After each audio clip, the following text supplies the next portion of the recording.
देते हैं कि परमेश्वर ने एक बार फिर हमें यह अनुग्रह दिया है कि इस साल 2022 के अंतिम माह के अंतिम दिनों के ढलानों के पड़ाव में हम सब कहीं ना कहीं इस बात पर चिंतन कर रहे हैं कि हमारा अगला वर्ष कैसे होगा। इसलिए बहुसंख्यक लोग माह के अंत में उपवास के साथ प्रभु के चरणों में ठहर कर उसकी आवाज सुनने का प्रयास करते हैं। इसी तार के साथ इस प्रेरिताई आंदोलन में बहुसंख्यक चुने हुए लोग प्रभु के चरणों में ठहर कर उसकी आवाज सुनने का प्रयास कर रहे हैं और उसी प्रयास के अंतर्गत परमेश्वर अपने भक्तों को, दार्शनिकों को इस तरीके से प्रकाश देते हैं। गहरा समुंदर दिखाई देता है। उस गहरे समुंदर के अंदर बहुत से जीव और जंतु हैं, डुबल प्राणी।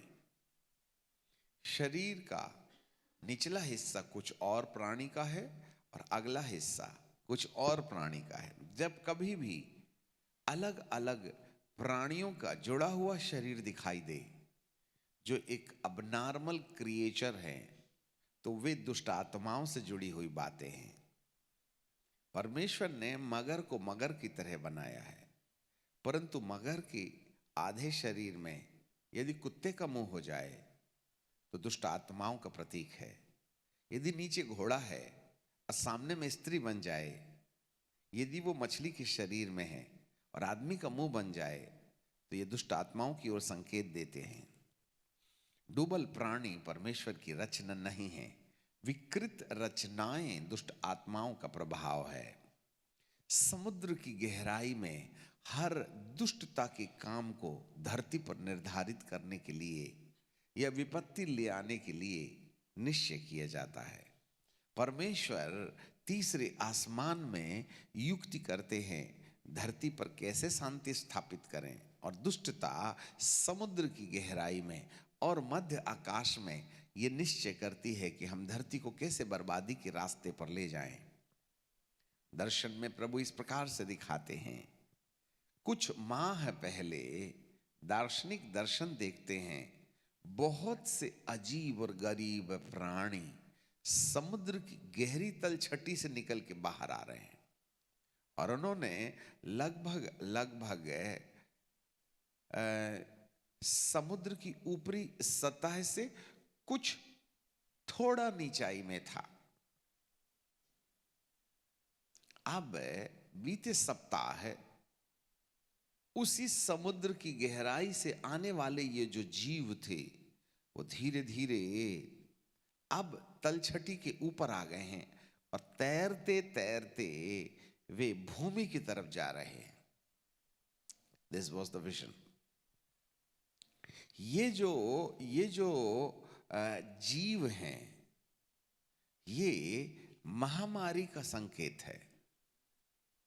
इसलिए एक और तो ऐसा लगता है कि जो समुद्र के किनारे बसे हुए शहर हैं, उनके ऊपर विपदाओं के काले बादल नजर आ रहे हैं।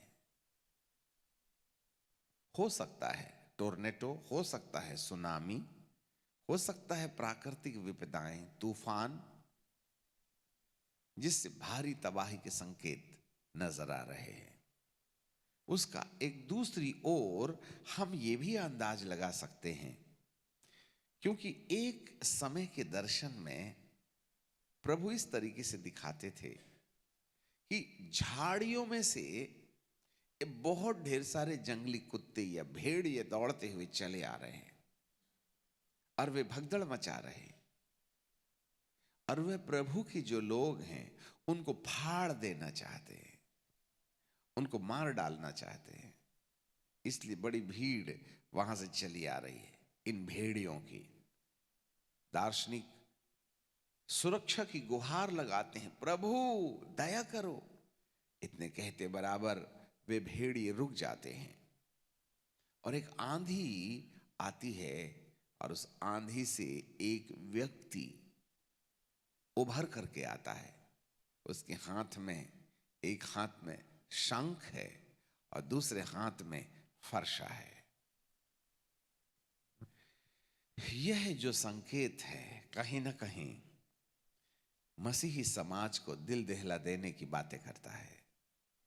इसी दौरान जंगल से बहुत से ऐसे बंदरनुमा प्राणी आते हैं जो पालतू जानवर के ऊपर बैठ जाते हैं और जोर से अपने शरीर को हिला करके अपने वायरस, अपने कीड़े, जुएं उस पालतू जानवर के अंदर में डाल दे रहे हैं और वो भाग जा रहे हैं। तब ये जो पालतू जानवर हैं उन पर ये वायरसेस का इफेक्ट हो रहा है और उनके शरीर में फोड़े बनते चले जा रहे हैं और उनका शरीर गलने लग रहा है और वे हड्डी से बन जा रहे हैं। मरे हुए पशुओं को इतनी तादाद में थी कि गांव के बाहर ले जाकर के फेंक दिया जा रहा, क्योंकि उनको मट्टी पर दफन करने के चांस नहीं थे। सड़ने के बाद उठती हुई बदबू में से, हवाओं से ये वायरस शहर की तरफ जा रहे और शहर में जिन जिन लोगों ने श्वास लिया उनके शरीर के अंदर ये फोड़ा आ जा रहा और उनका मांस गिरते चला जा रहा। ऐसा वाला पहले काफी करीबन 2-3 महीने पहले दार्शनिक ने, दर्शन ने देखा था।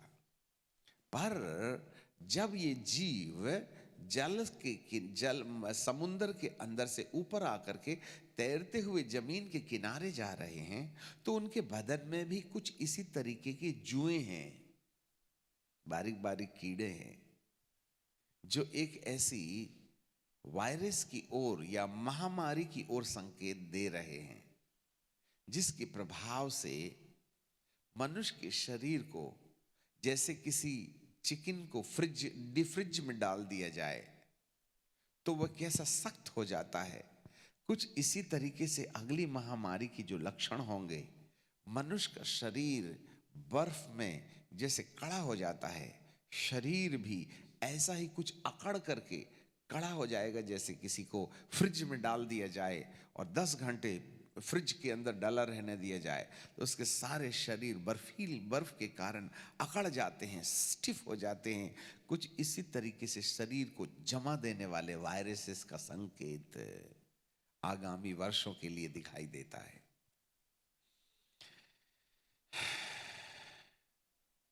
ये जीव अब पृथ्वी पर आ रहे हैं।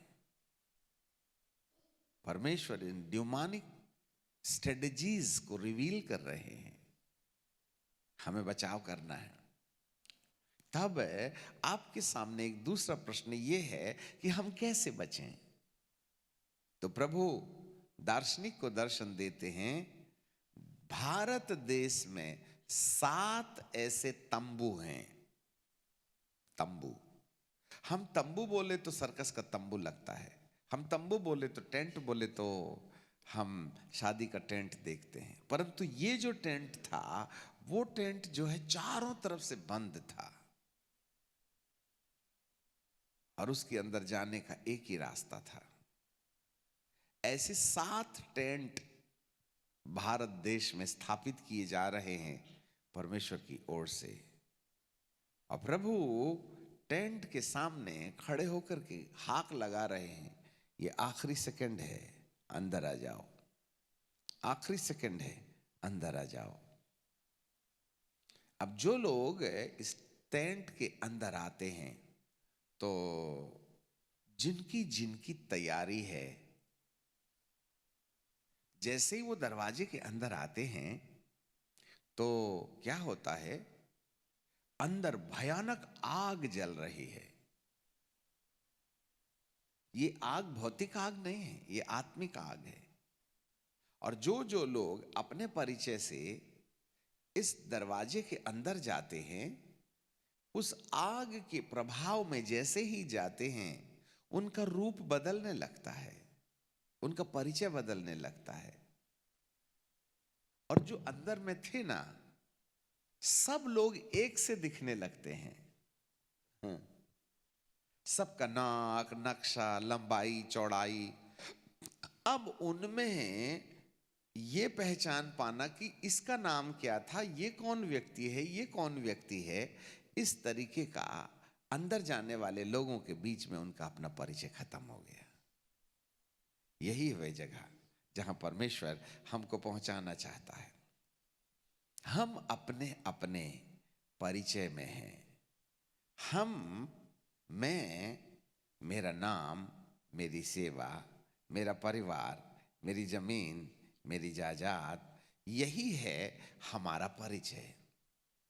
परंतु परमेश्वर का वचन, परमेश्वर का आत्मा प्रकाश देता है, इसी परिचय को हमने खोना है और यह केवल उस तंबू के अंदर खोया जाएगा। यदि मुझे पढ़ना पड़े इफिसियों की किताब और उसका 4वां अध्याय, तो 12 पद से हम पढ़ें तो उसकी जो महत्वपूर्ण बात है हम पूरा पढ़ लेंगे और काम की बात में रुक जाएंगे। जिससे पवित्र लोग सिद्ध हो जाएं और सेवा का काम किया जाए और मसीह की देह उन्नति पाए। पिन पॉइंट, जब तक हम सब के सब विश्वास और परमेश्वर के पुत्र की पहचान में एक ना हो जाएं और एक सिद्ध मनुष्य ना बन जाएं और मसीह की पूरी डील डॉल तक बढ़ ना जाएं, आगे को हम बालक ना रहें। बस ये है 13वां पद का वह जगह। फायर, पवित्र आत्मा की आग है, हमारे परिचय को डिमोलिश करेगी और हमें परमेश्वर के पुत्र की पहचान में एक बनाएगी। आज हम डिफरेंसेस में हैं। नहीं साहब, मेरा सोच ये है, मेरा सोच वो है। यदि आप अपने अपने तरीके से बाइबल का अनुवाद करके लगातार 2023 में भी चलते रहे तो समस्या से बीच बचाव नहीं होगा। हम बहुत बहुत साफ शब्दों में कह रहे हैं, यदि हम अपने परिचय से 2023 में चलते रहे तो समस्याओं से समाधान नहीं होगा। यहां हमें अपना परिचय खोना है, अपनी सूझबूझ, अकल, बुद्धि, काम करने का तरीका खोना है और परमेश्वर हमको वहां देखना चाहते हैं जहां हम सब की सब पुत्र की पहचान में एक हो जाएं। यही है पवित्र आत्मा की अग्नि का काम, और एक सिद्ध मनुष्य बन जाएं और मसीह की पूरी डील डॉल तक बढ़ जाएं। हमारी सुरक्षा का एक ही पैमाना है। आप ये सोचें कि हे प्रभु मैं दुआ कर रहा हूं, दुआ उपवास हमारे लिए बीच बचाव का रास्ता नहीं होगा। अगले साल हमें परमेश्वर के परिचय में एक होना है, हमें विश्वास में एक होना है। यही है वह जगह। अब यहां पर दार्शनिक दर्शन देखता है, इस साल 2022 के अंतिम पड़ाव में जो कुछ लम्हे हमारे लिए बचे हुए हैं, वहां हमें अपना परिचय खोना है, अपनी सूझबूझ से हटना है और प्रभु के परिचय में आ जाना है जहां वो हमको देखना चाहते हैं। हम एक सिद्ध मनुष्य बन जाएं। ऐसा व्यक्ति उस आग में जाता है और उसका चेहरा बदल जाता है, और जितने भी लोग तंबू के अंदर आग में थे वो सब एक से दिख रहे थे। उनमें कोई अंतर नहीं था, सब सिमिलर थे। जैसे एक ही ओरिजिनल कॉपी से हजारों जेरॉक्स बना दिया हो, कुछ ऐसा नजर आता है। यही हमारी सुरक्षा का जगह है। और ऐसा 7 तंबू परमेश्वर ने भारत में बना के रखे हैं जिसमें हम अपना परिचय यदि खोकर मसीह की पहचान में आ जाएं, उसकी परिपक्वता में आ जाएं, तो 2023 और आगामी सालों में हमारी सुरक्षा की गारंटी प्रभु यीशु ले सकते हैं। केवल उन्हीं लोगों पर अपना अनुग्रह देंगे वो। They are going to be survive in the ministry. Listen me carefully. अपनी सूझबूझ लगाने वालों की दुकानें नेक्स्ट ईयर नहीं चलेंगी। अभी वैसे भी उसने बहुत सी दुकानें बंद कर दी हैं। आगामी दिनों में बहुत कुछ होगा। आगे चलें। कुछ लोग थे जो उस तंबू के अंदर नहीं जा पाए। किसी कॉर्नर में एक खंबा था, उसमें बहुत ढेर सारी आंखें लगी थी। वे आंखें उनको चेक करती हैं, परखती हैं। और उसके बाजू में एक टेबल है और लोग कहते हैं, प्रभु हमको क्षमा कर दो, हम अंदर नहीं जा पा रहे, हमें माफ कर दो, हमें क्षमा कर दो। परंतु एक आवाज आती है, जब समय था तब तुमने माफी नहीं मांगी, अब समय खत्म हो गया है। और एक आग आती है और उन लोगों को जो याचना कर रहे हैं उनको जला करके काले कोयले की तरह बदल देती है। समय के बाद क्षमा संभव नहीं है। This is the right time to repent and come back to the Lord. एक समय आएगा तब हमारी प्रार्थनाओं में क्षमा के लिए कोई चांस नहीं रहेंगे। इसलिए प्रभु हमें आज भी कुछ दिन दे रहे हैं, हम अपने आप को बदल करके प्रभु के प्रेम में आ जाएं और उस सिद्धता में आ जाएं। अपना परिचय खो दें, अपना झंडा नीचा कर दें, अपनी संस्था का झंडा नीचा कर दें। तुम कौन सी कलीसिया से बिलोंग करते हो ये भूल जाओ, हम मसीह में एक हैं, इस नारे पर आके खड़े हो जाओ तो शायद 2023 में हमारी सुरक्षा हो सकती है। ये था तंबू, उसके चारों तरफ भयानक आंधी चली हुई है, बहुत तेज हवाओं के चलने की आवाजें आ रही हैं और उस आंधी में हजारों लोगों की चीख पुकार सुनाई देती है, ओ मर गया मर गया।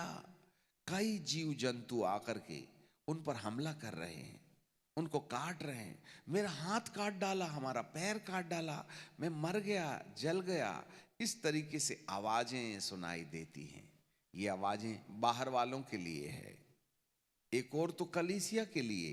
अग्नि में आ गए तो उसकी पहचान में एक हो जाइए, पश्चाताप नहीं किए तो आग जलेगी। परंतु बाहर वालों के लिए जो अब तक प्रभु के सत्य को ठुकराते रहे हैं, उनके लिए भी अगला आने वाला वर्ष ठीक नहीं है। 2023, 24 और 25 अन्य जातियों के स्वाभिमान को गिरा देने के लिए परमेश्वर बहुत से लोगों को अनुग्रह से हटा करके उन्हें विपत्ति में छोड़ देगा। ऐसे समय में अन्य जातियां कष्ट में होंगी, जिन्होंने मसीहत को तकलीफ दिया है वे कष्ट में होंगे। ऐसा संकेत पवित्र आत्मा दिखाते हैं। काश मेरा परमेश्वर आपको उस अनुग्रह में ले जाए जहां पर हम प्रभु की पहचान में एक हो जाए। शायद हो सकता है अभी भी वक्त है, हम पश्चाताप कर सकते हैं। हमें नहीं मालूम वो ड्यूरेशन कितना होगा, बट एनी हाउ बहुत जल्दी ये दरवाजा बंद होने की कगार में है। इसलिए झटपट अपने आप को सिद्ध बनाने के लिए पवित्र आत्मा के हाथ में सौंप दें और अग्नि का इंतजार करें कि पवित्र आत्मा की आग आपको सुरक्षित करे। ऐसे 7 तंबू भारत में परमेश्वर ने स्थापित कर रखे। हमें नहीं मालूम इसका अर्थ क्या है, बट एनी हाउ ये तंबू कोई संस्था नहीं है, ये तंबू कोई ऐसी चीज नहीं है, परंतु एक स्पिरिचुअल शेल्टर है जहां पर एक व्यक्ति अपने आप को आत्मिक रीति से सिद्ध बनकर परमेश्वर की पहचान में, अभिषेक और वचन की उच्चतम शिक्षा में आकर अपने आप को सुरक्षित बना सकता है। That is the will of God. यही है परमेश्वर की इच्छा। इसको समझें, पिता आपकी आंखें खोलें, दुआ मांगें। सनातन परमेश्वर, हम आपको धन्यवाद देते हैं, आपकी आराधना, स्तुति और तारीफ करते हैं। हमें आपकी पहचान में एक होने दीजिएगा। एलियाह की वेदी में गिरी हुई आग उसके लोगों को सुरक्षित रखी। हमारे भी जीवन में होने स्वर्ग से आने वाली पवित्र आत्मा की अग्नि हमारी रक्षा का कारण बन सकती है। बाप, हम पर दया होने दीजिए। आपको महिमा और आदर देते आगामी दिनों में अपने लोगों को सुरक्षित रखने की जो सलाहें दी जा रही हैं, पिता परमेश्वर हम आपको धन्यवाद देते हैं, यीशु नासरी के नाम।